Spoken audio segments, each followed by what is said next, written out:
এটা ক্লাস 10 এর আয়তঘন চ্যাপ্টারের এসিকিউ টাইপ অঙ্ক, ঠিক আছে?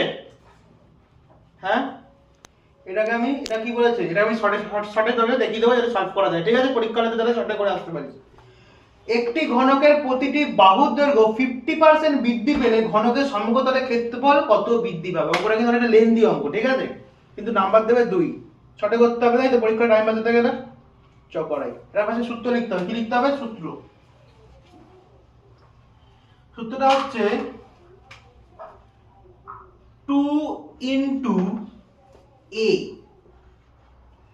plus a square by 100 হলো। ফার্স্টে ভালো করে দেখেন যদি বৃদ্ধি পায়, ঠিক আছে? এটা বৃদ্ধি পাওয়ার সূত্র, ঠিক আছে তো? এই যে যদি বলে দেয় বৃদ্ধি, ঠিক আছে? তাহলে কি বলবে? এই a মানে কোনটা হচ্ছে যত পার্সেন্ট বৃদ্ধি পাবে সেইটা, বুঝা গেল? যত পার্সেন্ট বৃদ্ধি পাবে সেইটা হচ্ছে a ধরে নেব, ঠিক আছে? তাহলে কি ধরবো? a পাশে লিখে নিতে হবে। a তাহলে কত? এখানে 50%, তাই তো? 50%। তাহলে অঙ্কটা কি হবে? সোজা হবে, অঙ্কটা তাহলে সোজা হয়ে যাবে। 2 into a মানে কত?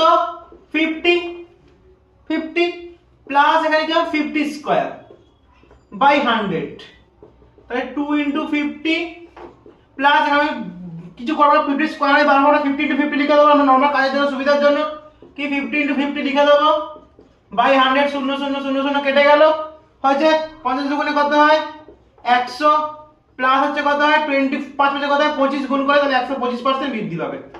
মাত্র 10 থেকে 15 সেকেন্ডে সলভ হয়ে যাবে অঙ্ক, ঠিক আছে? চাপ দিবি না পরীক্ষা হলে।